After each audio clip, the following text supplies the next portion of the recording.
이 하나님 말씀은 신약성경 고린도전서 11장 27절에서 29절 말씀입니다. 제가 제 성경으로는 신약성경 277쪽에 있습니다. 신약성경 고린도전서 11장 27절에서 29절 제가 읽어드립니다. 그러므로 누구든지 주의 떡이나 잔을 합당치 않게 먹고 마시는 자는 주의 몸과 피를 범하는 죄가 있느니라. 사람이 자기를 살피고 그 후에야 이 떡을 먹고 이 잔을 마실지니 주의 몸을 분별하지 못하고 먹고 마시는 자는 자기의 죄를 먹고 마시는 것이니라. 아멘. 이제 우리 계속해서 하나님의 정하신 성찬 이것에 대해서 말씀 듣고 있는데, 오늘은 6번째 시간으로 성찬에 참여할 수 있는 자격, 이것에 대해서 함께 나누고자 합니다. 성찬이라고 하는 것은 두 언약 당사자가 이제 이 성찬상에 나타나게 되어 있죠. 하나님 편에서는 자기 자신을 하나님의 백성들에게 주시고, 그리고 우리 편에서는 그 상에 참여하는 것입니다. 그래서 그 성찬에 나아가는 것이죠. 그래서 지금까지는 하나님께 주시는 성찬에 대해서 여러분이 말씀을 드렸는데, 이제는 우리 편에서 어떻게 성찬에 참여해야 되느냐, 어떤 자세로 성찬에 임해야 되느냐, 우리의 편에 대해서, 우리 위치에서 이 말씀을, 성찬을 한번 알아보고자 합니다. 성찬을 잘 모르는 사람들 중에는 성찬 참여에 무슨 조건이 있느냐, 이렇게 말할 수도 있을 것입니다. 오늘날 정말로 올바른 개혁주의 교회들은 닫힌 성찬을 집행합니다. 닫힌 성찬이라고 하는 것은 아무나 참여하지 못하게 하는 그런 성찬을 말하는 것이죠. 그러니 성찬에 참여하는 자를 잘 살펴서 아무나 함부로 성찬상에 오지 못하게 막는 것입니다. 그런데 이런 것들을 이해하지 못하는 사람들이 많이 있습니다. 대부분의 교회에서 이제 열린 성찬을 시행합니다. 누구든지 그 사람이 죄를 고백했든 안 했든, 심각한 죄를 짓고 있든 아니든, 그 사람이 세례를 받았든 안 받았든 열린 성찬을 시행함으로 말미암아 아무나 성찬상에 나와서 예수님의 몸과 피를 먹고 마시도록 하는 개방된 성찬을 시행하는 것이 오늘날 조국교회 교회입니다. 그러나 분명한 것은 성찬은 누구든지 참여할 수 있으나 아무나 참여해서는 안 되는 것, 그것이 곧 성찬이 되어져야 되는 것입니다. 성경은 아무나 성찬에 참여하지 못한다, 이렇게 조건이 있다고 우리에게 분명히 가르치고 있습니다. 성경은 아무나 성찬에 나와도 된다고 가르치고 있지 않아요. 왜 그럴까요? 이 사실이 성찬에 대한 우리의 자세의 아주 필수적인 부분입니다. 그리고 이 사실이 성찬과 교회에서 내리는 권징, 이것과 연결되어지는 수단이기도 합니다. 그래서 교회 안에 잘못된 성도가 있다고 했을 때에 목사가 권면하고 성도들이 같이 가서 또 권면하고 교회 앞에 세워서 그렇게 해서는 안 됩니다, 권면해도 그 사람이 알아듣지 못할 때는 성찬을 참여하지 못하게 막아야 됩니다. 그리고 이러한 것들이 성도가 한 주간 동안에 살아가면서 내가 어떻게 살아가야 되는가, 그래서 어떤 삶을 살아야 이번 주일 예배 가운데 주님의 몸을 먹고 마실 수 있는가, 그리고 내가 주님의 몸을 먹고 마셨을 때에 하늘로부터 은혜를 입었다고 한다면 한 주간 동안의 삶도 어떻게 살아가야 되는가, 하늘로부터는 강력한 은혜의 힘으로 살아갈 수 있는 힘, 그것이 바로 말씀과 성찬에서 나오는 것, 이것을 분명히 알고 성찬에 참여해야 된다, 이것입니다. 기본적으로 은혜의 방편인 말씀과 성례는 모두 일방적으로 하나님으로부터 주어지는 것입니다. 우리가 은혜의 방편에 여러분들이 기여한 것은 아무것도 없어요. 예수 그리스도가 십자가에 죽으셔서 구원의 은혜를 베풀어 주셨을 때 거기에 저와 여러분들이 기여한 바는 아무것도 없습니다. 그런데 하나님은 은혜를 우리에게 이미 주셨어요. 우리가 아무것도 하지 않았음에도 불구하고 이미 은혜를 주셨습니다. 그렇기 때문에 이 성찬에 참여하는 사람들은 올바른 자세를 가져야 된다고 하나님이 요구하고 계신 거예요. 그러니 오늘날 조국교회처럼 열린 성찬으로 그저 아무나 참여하게 해서는 결코 안 된다, 이것입니다. 하나님이 은혜로 주신 이 성찬에 올바르게 그 성찬을 이해하고 확신하고 그래서 참여함으로 말미암아 은혜의 방편이 저와 여러분 속에 은혜를 불러일으키는 것, 그것이 성찬이 되어져야 돼요. 근데 성찬에 참여했어도 아무 은혜를 느끼지도 못하고 감동도 느끼지 못했고 하늘로부터 하나님의 은혜가 무엇인지도 맛보지 못했다고 한다면 그 사람은 심각한 지금 질병에 걸려 있거나 자기 자신이 올바른 성찬에 참여할 자세로 참여하지 못한 죄가 있는 것입니다. 우리는 왜 성찬에 나올 수 없는 이러한 문제를 말해야만 되느냐? 사랑하는 성도 여러분, 오늘날 조국교회는 성찬이 1년에 한두 번이에요. 부활절이라든가 아니면 성탄절이라든가. 그래서 기념식 형태로 지금 치러지는 것, 이것이 아주 보편적인 것입니다. 그래서 성찬은 참여하여 복을 얻는다는 생각은 굉장히 많이 있지만 참여할 때 자신을 예민하게 뒤돌아봐야 된다. 내가 지금 어떤 제사로 참여하고 있는가? 내가 성찬에 참여하기 합당한가? 이것에 대해서는 전혀 관심이 없는 거예요. 그래서 성찬에 참여하면서 내가 받을 복만 생각하고 하나님 내가 성찬에 참여하니까 나에게 복 주세요. 나에게 은혜 주세요. 그런데 정녕 은혜 받을 만한 마음, 은혜 받을 만한 자세, 은혜 받을 만한 영혼도 아니면서 무조건 하나님 복 주세요. 이 성찬에 참여했으니까 나에게 은혜 주세요. 한다고 한다면 잘못된 성찬입니다. 그래서 우리는 먼저 왜 아무나 성찬에 참여해서는 안 되는가? 성찬은 왜 열린 성찬이 아니라 닫혀진 성찬, 제한된 성찬, 이것이 되어야만 되는가? 이것을 분명히 알아야 됩니다. 사랑하는 성도 여러분, 기본적으로 성찬에 누군가 나올 수 없다는 것, 그것이 오늘 본문에 나와 있어요. 오늘 본문 다시 한번 봅니다. 그러므로 누구든지 주의 떡이나 잔을 합당치 않게 먹고 마시는 자는 주의 몸과 피를 범하는 죄가 있느니라. 사람이 자기를 살피고 그 후에야 이 떡을 먹고 이 잔을 마실지니 주의 몸을 분별하지 못하고 먹고 마시는 자는 자기의 죄를 먹고 마시는 것이니라. 이것이 오늘 본문 말씀인 것입니다. 그러니까 이 말씀은 아무나 성찬에 나올 수 없다는 것을 분명히 밝히고 있어요. 누구나 성찬에 참여할 수 있지만 아무나 나와서는 안 된다는 겁니다.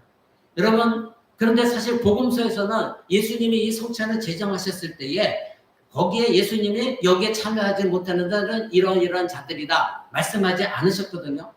왜냐하면 그 자리에는 주님의 제자들, 사도들만 있었기 때문에 따라서 그때 당시에는 이런 조항들이 필요하지가 않았습니다.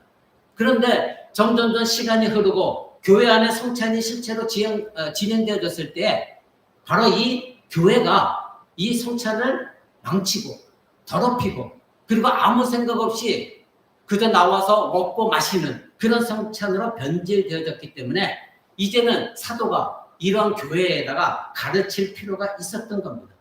그래서 특히 이 성찬을 무시하고 성찬상을 어지럽혔던 이 고린도 교회, 이 고린도 교회는 우상 숭배가 있었던 교회입니다. 이 고린도 지역에 있는 교회에게 사도 바울 선생이 그렇게 말한 거예요.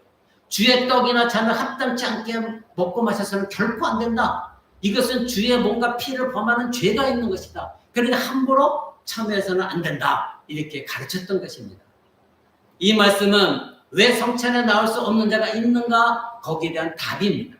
왜 성찬에 나올 수 있는 자도 있고 없는 자도 있느냐? 성찬에 나올 수 없는 자에 대해서 그 이유는 무엇이냐? 바로 주의 몸과 피에 대하여 죄를 범하는 것이기 때문에 그렇다. 분명히 성경은 못 받고 있습니다. 말하자면 성찬에 나올 수 없는 자가 있다는 이유는 이 성찬은 아주 값진 것이다.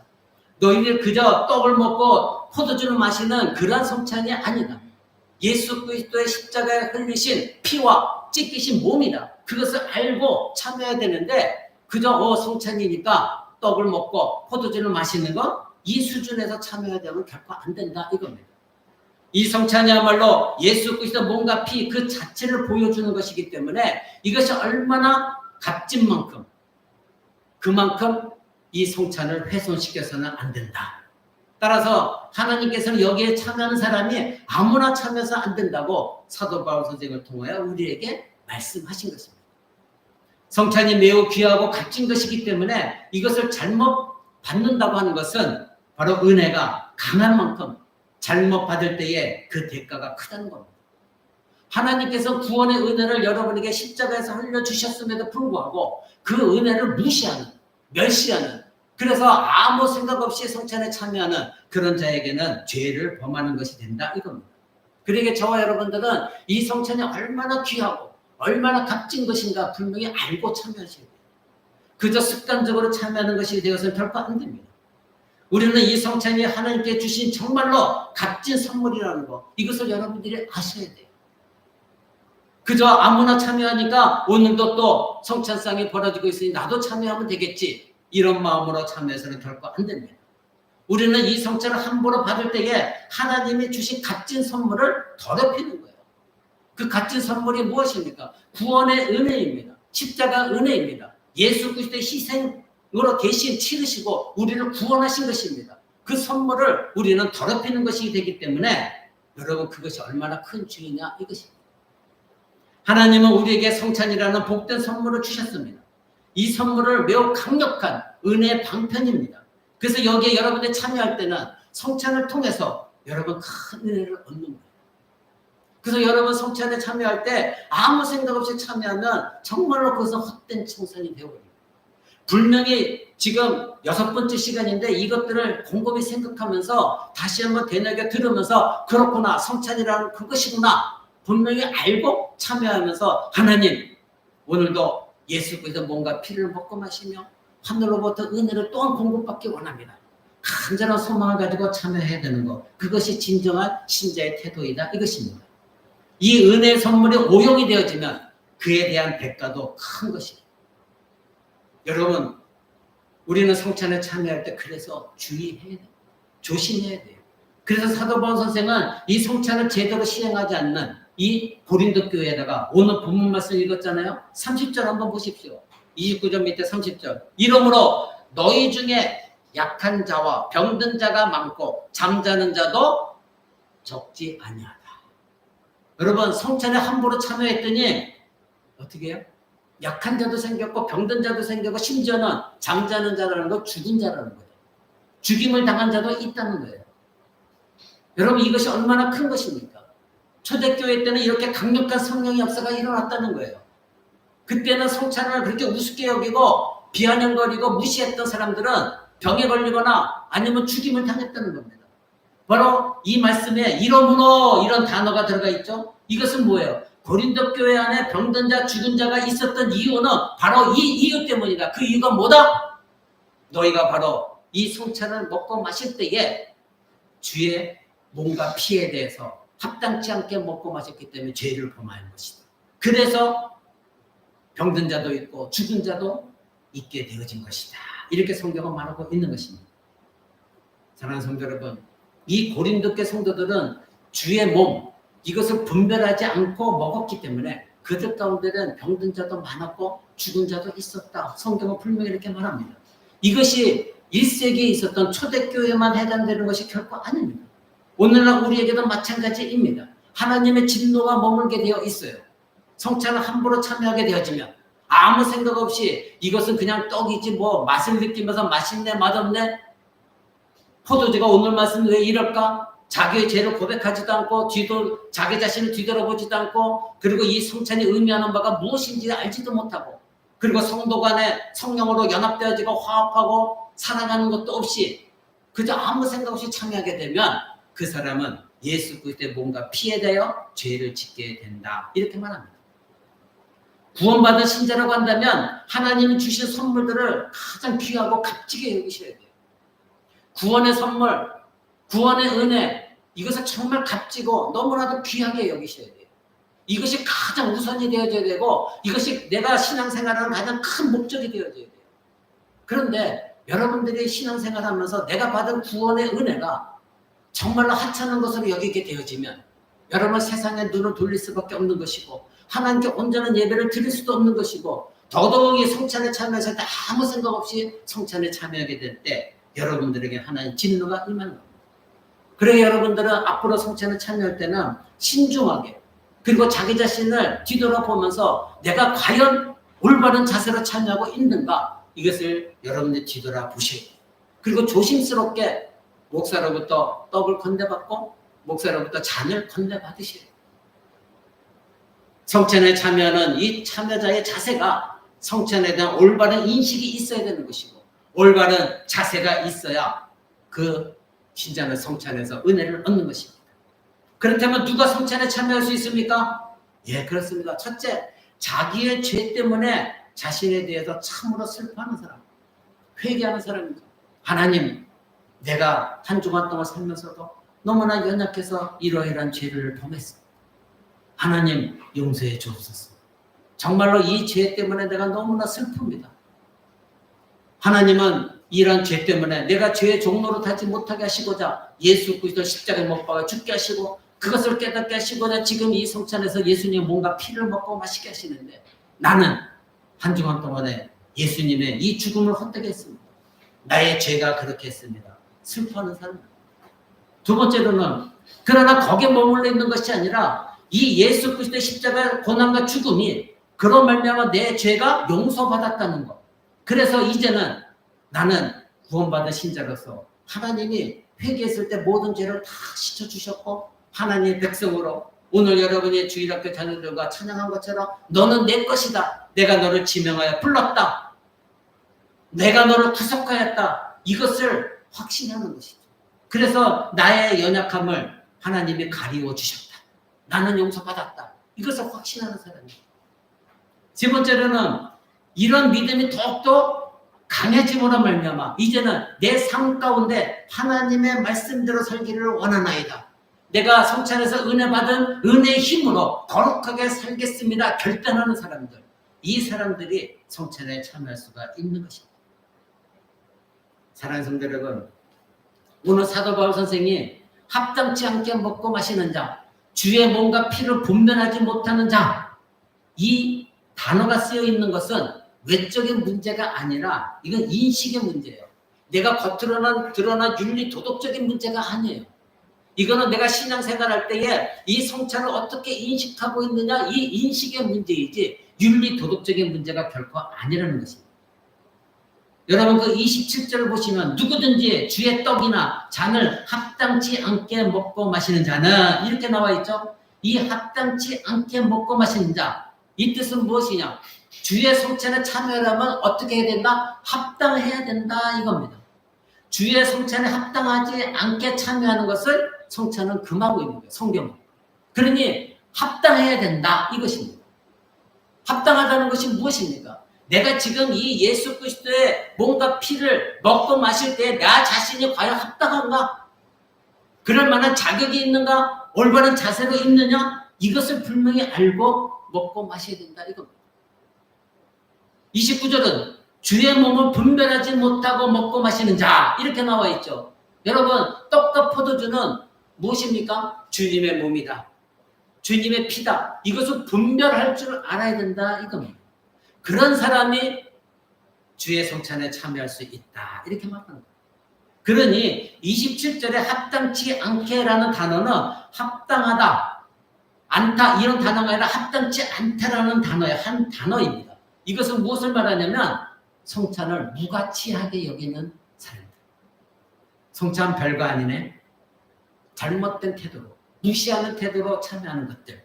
그러니 이것은 도덕적인 것을 말하는 것이 아니라 복음에 대해서 이 사람이 어떤 자세를 갖고 있느냐. 복음에 나타나 있는 하나님의 십자가 사랑을 어떻게 받아들이고 있느냐. 그 자세를 말하고 있는 거예요. 내가 윤리도덕적으로 죄를 지었느냐 아니냐 이 문제가 아니에요. 내가 이 성찬에 참여할 때 이것이 예수 그리스도의 몸과 피인데 이것을 정말로 복음적인 하나님의 십자가 사랑, 나를 향한 하나님의 그 사랑 이것으로 받아들이고 있느냐 이거예요. 그런 사람들은 윤리 도덕적인 문제를 이미 떠난 사람들이에요.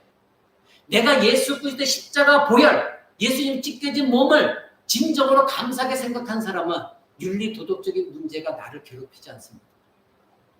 이미 그것을 떠났기 때문에.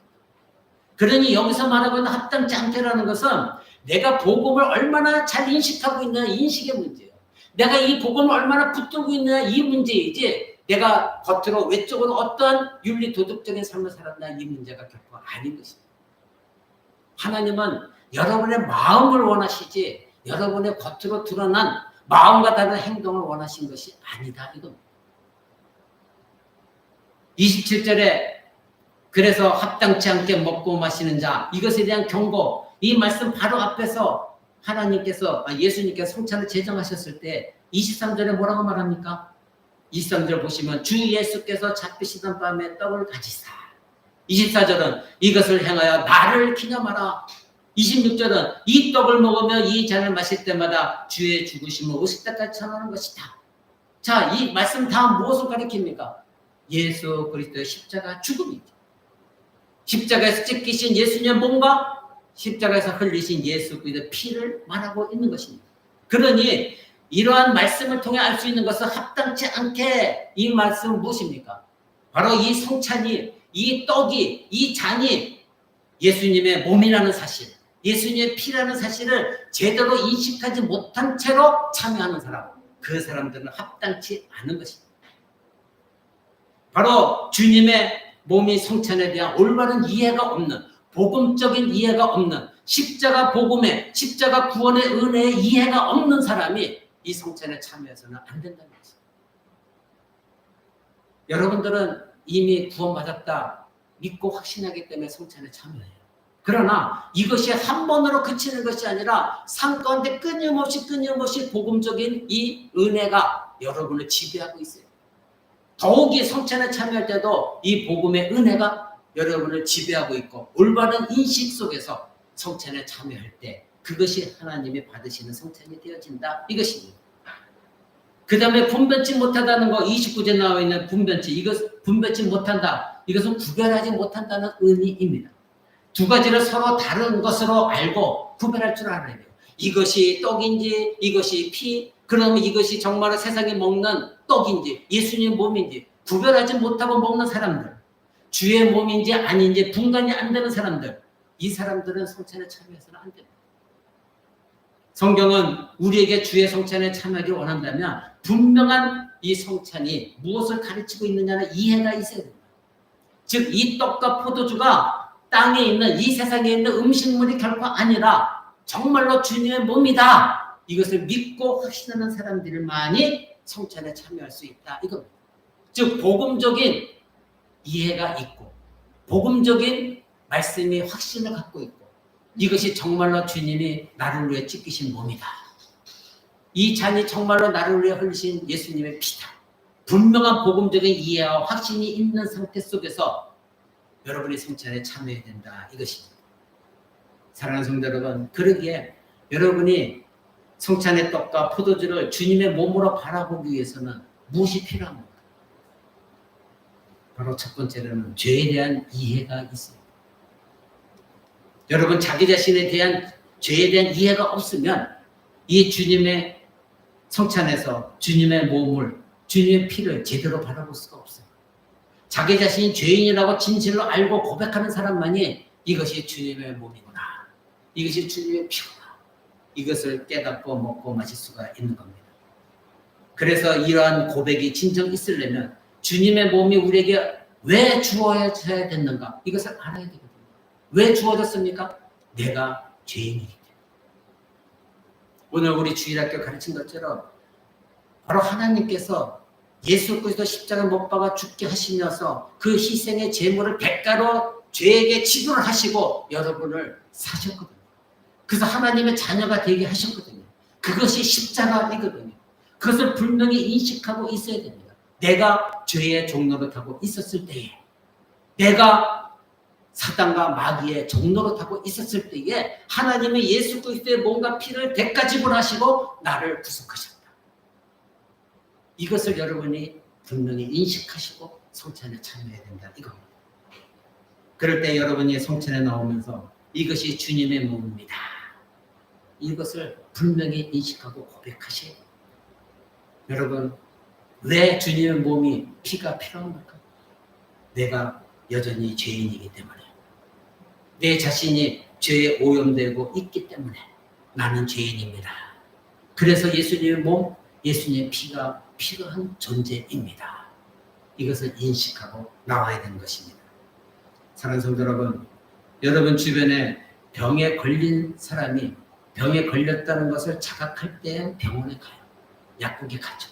그런데 병에 걸렸음에도 불구하고 약국도 가지 않고 병원도 가지 않아요. 병에 대한 자각이 없어요. 그런 사람은 결국 죽을 수밖에 없는 거죠. 여러분 주변에 그런 사람들이 있을 것입니다. 마찬가지로 성찬을 분별한다는 뜻은 이 성찬이 단순한 음식이 아니라 주님의 몸이라는 거, 이것을 분명히 알고 먹고 마셔야 된다 이겁니다. 자기 자신이 주님의 몸이라는 것을 아는 사람은 자기 자신이 병에 걸렸다는 것, 죄의 독에 감염되어 있다는 걸 아는 사람이에요. 그런 사람들은 어떻게 해요? 회개하게 되겠죠.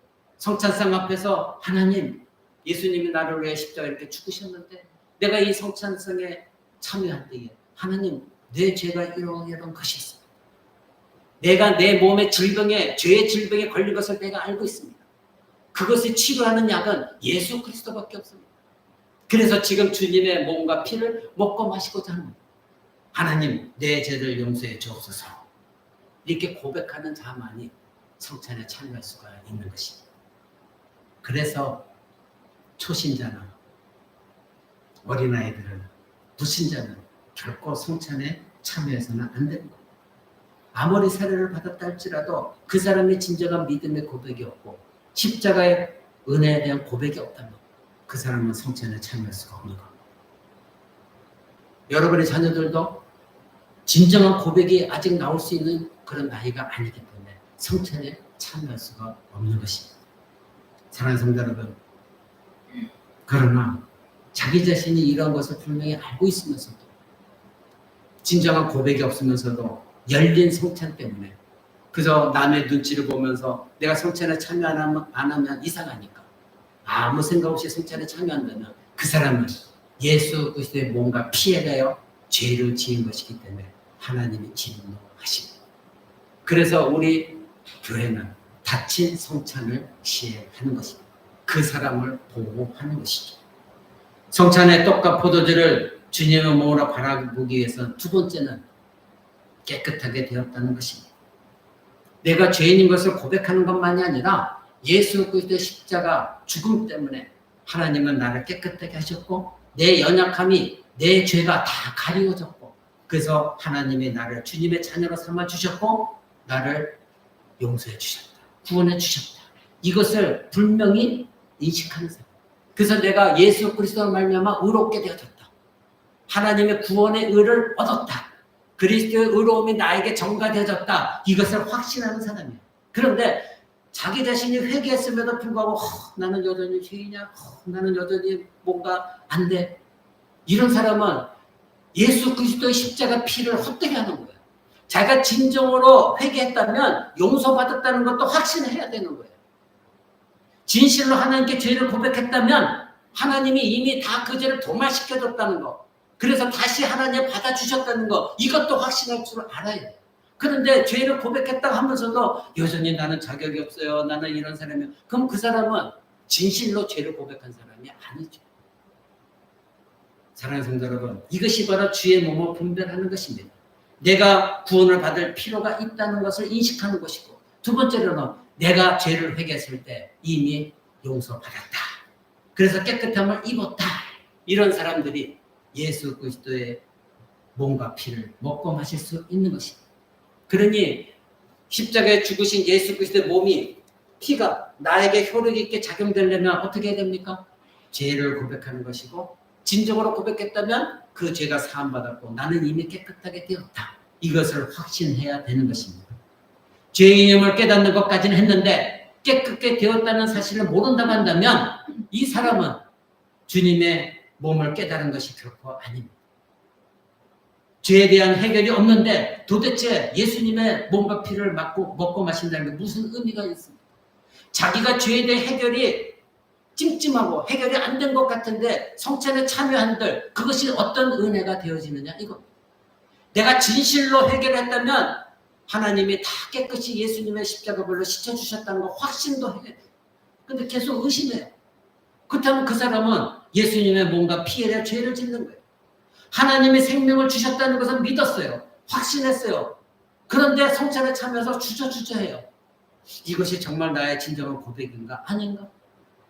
여러분, 그런 사람들은 성찬에 참여해서는 안 됩니다.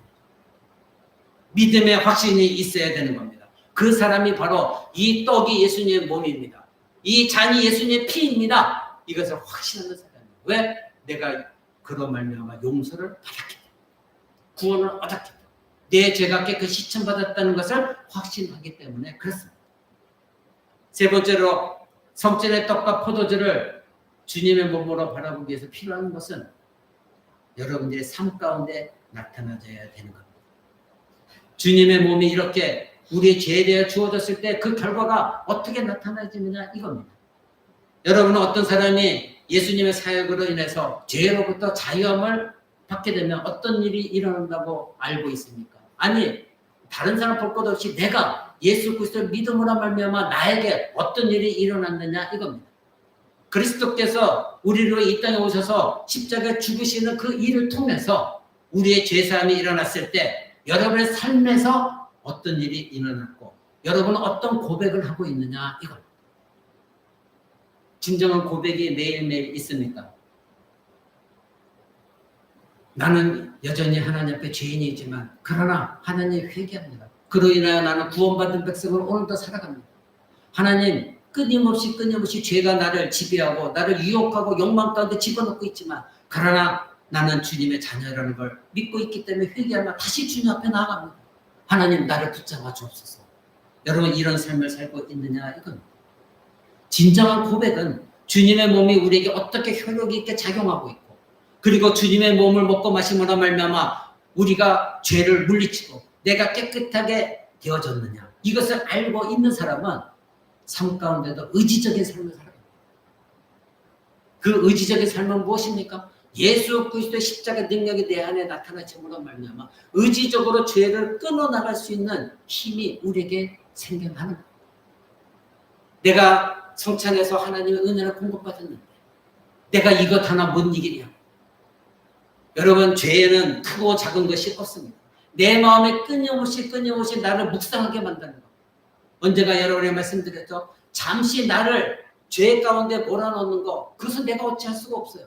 그런데 그 죄를 달콤한 그 죄를 계속해서 묵상하면서 그 가운데 젖어 들어가면서 그것을 시행하는 죄 이것은 정말로 큰 죄입니다.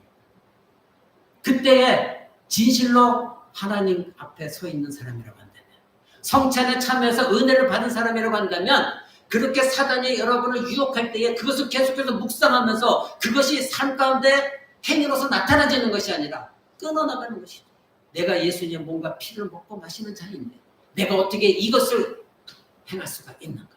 은혜로 끊어나가는 사람 그 사람들이 진정으로 성찬에 참여할 수 있는 사람들인 것입니다. 사랑하는 성도 여러분, 그래서 우리는 우리의 의지대로 살아갈 수 있는 사람들이 되어서는 안 되고 바로 하나님의 의지로 즉 하나님의 의지에 따라서 하나님의 뜻에 따라서 살아갈 수 있는 사람이 되어질 때에 성찬상에 참여하는 여러분들에게 하나님의 은혜가 주어집니다. 근데 내가 은혜는 갈구하면서도 세상에 나가서는 하나님의 뜻과 의지로 살아가려고 하는 것이 아니라 여전히 내 의지와 내 뜻대로 살아가려고 했을 때 그 사람은 성찬상을 더럽히는 것입니다. 그렇게 한 주간 살았다면 철저하게 회개하고 여러분 성찬에 참여해야 되는 것입니다. 사랑하는 성도 여러분, 하나님은 아담을 지으셨을 때 선하게 지으셨고 그리고 성경에 뭐라고 말합니까? 하나님 뜻 가운데 선하게 행동할 수 있도록 하나님이 지으셨어요. 선한 열매를 맺도록 지으셨어요. 그런데 아담이 왜 죄를 범하였습니까? 물론 아내 하와가 먼저 유혹을 당해서 속임을 당해서 죄를 범했지만 그러나 자기에게 똑같은 그 유혹이 왔을 때에 그 유혹된 것을 묵상하는 것이 아니라 그 자리에서 하나님 명령하신 말씀을 깨닫고 그것을 물리쳤어야 되는 것 그것이 선한 행위가 되어줘야 되는 것이에요. 우리는 선한 행위를 이 세상에 착한 일 하는 거 엄마 아빠 말 잘 듣는 거 남에게 잘 대접해 주는 거 이것이 선한 행위가 아니라 하나님의 뜻에 따라서 내가 어떤 것을 결정하고 행동하느냐 이것이 선한 행위거든요. 근데 아담은 그 순간 하나님의 말씀을 기억한 것이 아니라 사단이 속인 것에 달콤하게 그것을 계속해서 묵상하다 보니까 아 그러네? 그럼 나도 하나님과 같은 위치에 올릴 수 있다면 내 마음대로 모든 걸 할 수 있네? 결국은 하나님 말씀에 불순종하게 되었죠. 사랑하는 성도 여러분, 여러분은 삶 가운데 매일매일 선한 열매를 맺고 계십니까? 성찬에 참여한 사람이라고 한다면 그 은혜에 젖어 있을 때에 최소한도 월요일, 화요일, 수요일까지는 그래도 선한 열매로 살아가는 여러분 되셔야 되지 않겠습니까? 그렇다면 그 선한 열매로 월, 화, 수를 살았다면 이제 목금토도 하나님이 주신 그 선한 열매를 의지해서 선하게 살아가는 여러분 되셔야 되지 않겠습니까? 그러면 그렇게 선한 열매로 살아왔을 때에 이 성찬에 참여할 때는 놀라운 감격의 역사가 일어날 것입니다. 하나님 은혜로 주셔서 나로 하여금 선한 열매를 맺은 한 주간 동안 삶을 살게 하셨습니다. 다시 예수 그리스도 몸과 피를 먹고 마십니다. 다시 나에게 은혜를 주셔서 한 주간 동안 또한 선한 열매를 맺고 살 수 있게 도와주세요. 기도할 수 있는 여러분들이 되셔야 됩니다. 그러므로 사랑하는 성도 여러분, 주님의 몸을 분별할 수 있다는 이 말의 포괄적인 의미는 무엇입니까? 예수 그리스도께서 자기 자신의 몸을 우리에게 주셔서 우리가 이 죄로부터 깨끗이 시청받았다는 것, 이것만이 아니라 선한 삶, 하나님의 원하시는 삶, 하나님의 뜻대로 살아가는 삶을 살아갈 수 있도록 하나님이 하신 것이에요. 그것도 분별할 수 있는 여러분들이 계시고 나의 의지 내려놓기 바랍니다. 나의 의지로 살려고 하면 한도 끝도 없습니다. 거기에는 여러분이 결코 만족되지 않습니다. 그런 날마다 무엇은 삶을 살아요? 갈증이 있어요. 무언가 자꾸 갈증이 있어 메말라요. 목말라요. 근데 그것이 하나님의 은혜에 대한 목마름이 아니라 이 세상에 죄를 짓게 한 목마름이라고 한다면 여러분들이 어떻게 주님의 성찬에 참여할 수가 있겠습니까? 사랑하는 성도 여러분, 깨끗함을 입었다면 여러분의 삶 가운데서도 선한 열매가 나와야 됩니다. 하나님의 의지로 하나님의 뜻 가운데 움직여지는 여러분의 삶이 되셔야 되는 겁니다. 말씀 믿고자 합니다.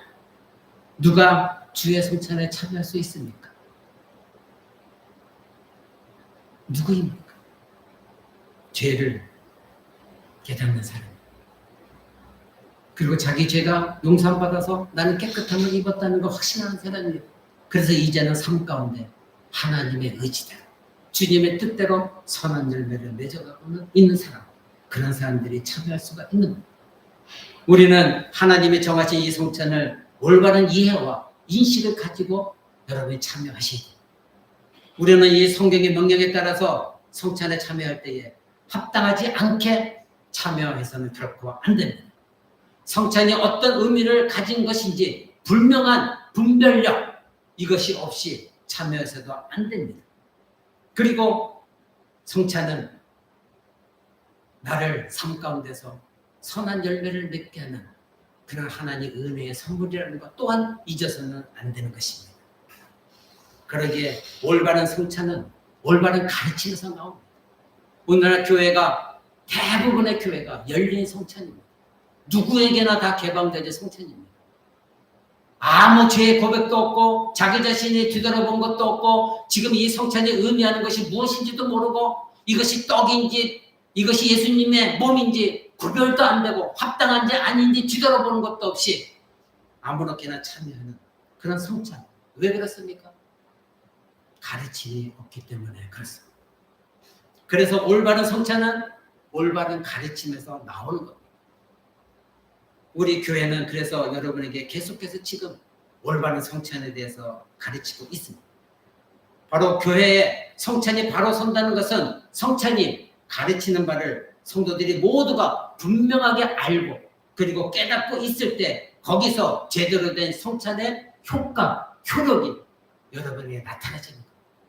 그랬을 때 여러분에게는 생명력이 넘치고 은혜가 넘치면서 삶도 변화되질 것이고 그때 여러분에게 하나님의 능력이 여러분의 삶을 통해 드러나질 때에 주변 사람들이 여러분을 통하여 하나님을 발견하게 되고 주변 사람들이 여러분의 말과 행위와 생각을 통하여 정말 예수 그리스도의 생명력이 그들에게 흘러가게 할 수 있는 놀라운 일들이 일어나게 될 것입니다.